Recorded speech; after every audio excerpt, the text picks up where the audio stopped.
Hello everyone, প্রথমে এই ভিডিওটি দেখো। বর্তমানে এইরকম ভিডিও ট্রেন্ডিংয়ে আছে, তো আপনি কিভাবে এইরকম ভিডিও বানাবেন সেটি আমি দেখিয়ে দেবো এই ভিডিওতে। তো চলুন শুরু করা যাক। আপনি ক্রোমে এসে সার্চ করবেন pika.art। আপনি pika.art লিখে সার্চ করে দেবেন।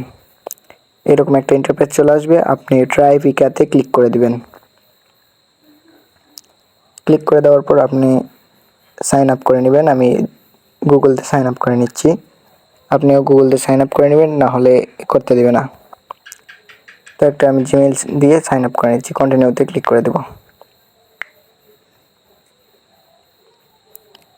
এরপর এখানে এসে ট্রাই নাওতে ক্লিক করে দেবেন। দেওয়ার পর এখান থেকে সিলেক্ট করতে বলবে।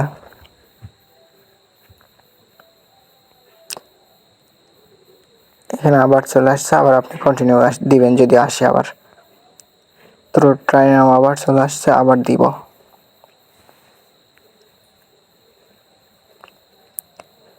সো নিচে যেটা দেখা যাচ্ছে ফিক্সড ইফেক্ট, ওখানে ক্লিক করে দিবেন।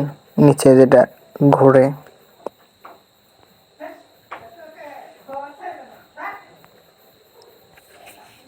এখানে আমি ওখানে ক্লিক করে দিলাম। দেওয়ার পর আপনি যেটা করতে চাচ্ছেন সেখানে ক্লিক করে দিবেন। দেওয়ার পর এখানে ইমেজে ক্লিক করে দিবেন, দিয়ে আপনার একটি ইমেজ সিলেক্ট করে দিবেন। আমি যে কোনো একটা ইমেজ সিলেক্ট করে দিচ্ছি আপনাদের দেখানোর জন্য। তারপর ডানে ক্লিক করে দিবেন। দেওয়ার পর জেনারেটে ক্লিক করে দিবেন।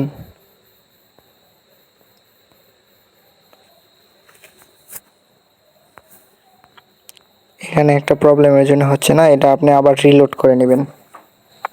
তো আমি রিলোড করে নিয়েছি, আপনি রিলোড করে নেবেন যদি ওরকম সমস্যা থাকে। তারপর ভিডিও আপলোড করে আবার সেমভাবে জেনারেটে ক্লিক করবেন, তাহলে এখানে কিছুক্ষণের মধ্যে জেনারেট হয়ে যাবে। তো ভিডিওটি আজকে এই পর্যন্তই। সবাই ভালো থাকবেন। আর কীরকম ভিডিও পেতে চান তা কমেন্ট বক্সে অবশ্যই জানাবেন। ধন্যবাদ সবাইকে।